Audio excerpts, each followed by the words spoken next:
Hello दोस्तों, नमस्कार। स्वागत है आप सबका। जैसा कि हम सब हर रोज़ करंट न्यूज़ से संबंधित कुछ शिक्षा से जुड़ी हुई खबरों के बारे में बात करते हैं, तो हर रोज़ की तरह आज भी एक न्यूज़ आपके लिए आप यहाँ पर देख रहे हैं, जो कि शिक्षक भर्ती के लिए खास है और उतनी ही महत्वपूर्ण भी है। महत्वपूर्ण इसलिए है कि नई शिक्षा नीति लागू होने की वजह से शिक्षा प्रबंधन में एक बड़ा सुधार आपको देखने को मिल सकता है, क्योंकि शिक्षा व्यवस्था जो चल रही थी वह लचीली अधिक थी। इससे बच्चों में सुधार नहीं हो पा रहे थे और बच्चों का मनोबल, इसके साथ ही सरकारी स्कूलों की परिस्थिति उतनी अच्छी ना होने की वजह से यह नई शिक्षा नीति भी लागू की गई और सुधार भी उसमें कई तरीके से हुए, अभी भी हो रहे हैं, ताकि शिक्षा के क्षेत्र में एक अच्छा बदलाव लाया जा सके, अच्छा सुधार किया जा सके और इसे एक सर्वश्रेष्ठ रूप से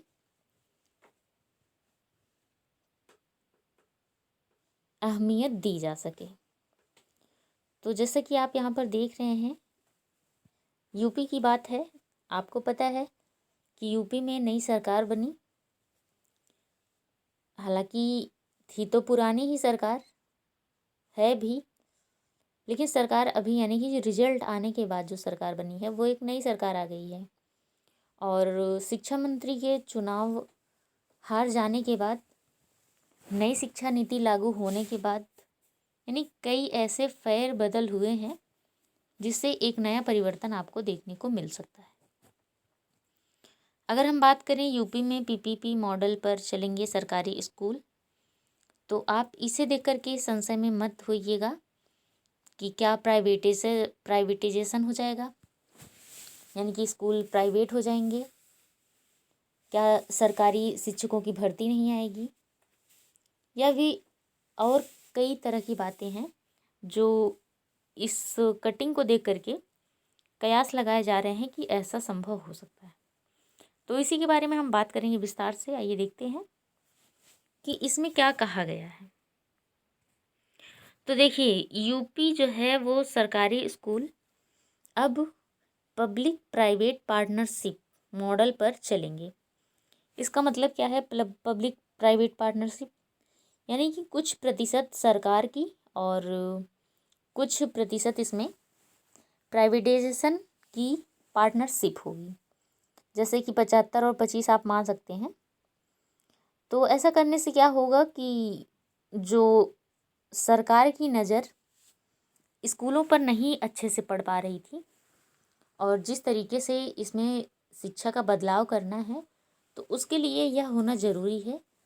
तभी शिक्षा जो है अच्छे से चल पाएगी सुचारू रूप से। क्योंकि आप सबको पता होगा कि प्राइमरी स्कूल के क्या हाल हैं।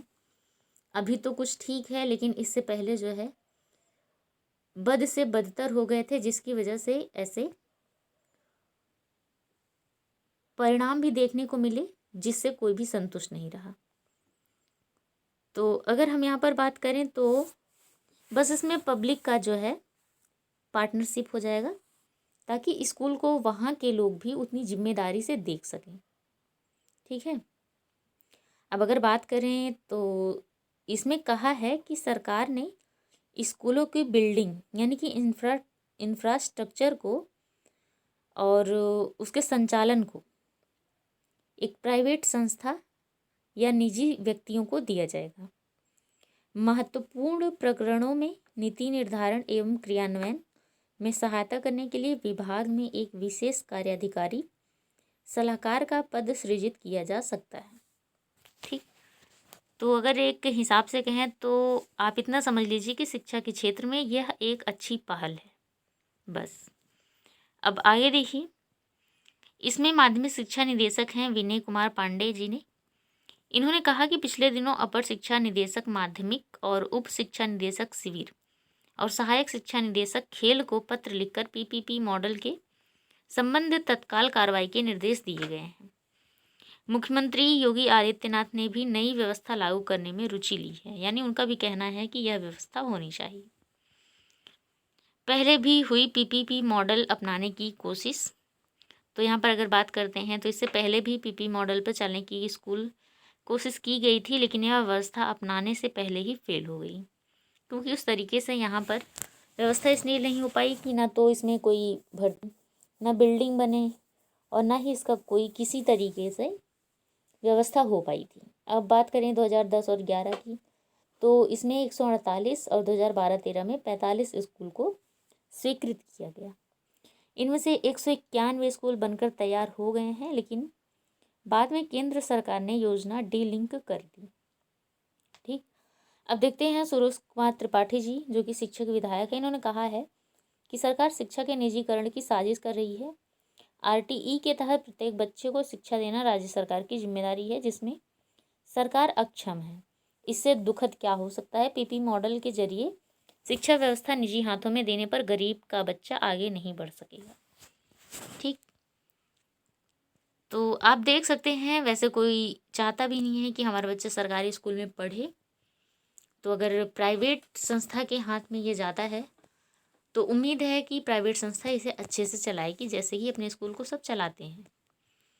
इसमें सरकार का बस यही कहना है कि वो बिल्डिंग खुद बनाएगी और चलाने के लिए उस पर कुछ हस्ताक्षर किए जाएंगे, यानी कुछ प्रतिशत रहेगा, उसका फ़ायदा नुकसान दोनों देखने को मिलेगा। हालांकि अभी ट्रायल लिया जाएगा, अभी इस पर कोई अच्छे से पहल नहीं हो पाई है, ना ही बातचीत अभी कन्फर्म हो पाई है, लेकिन ऐसे कयास लगाए जा रहे हैं कि संभव है यह 1 साल में या 1 साल के बाद शुरू हो जाए।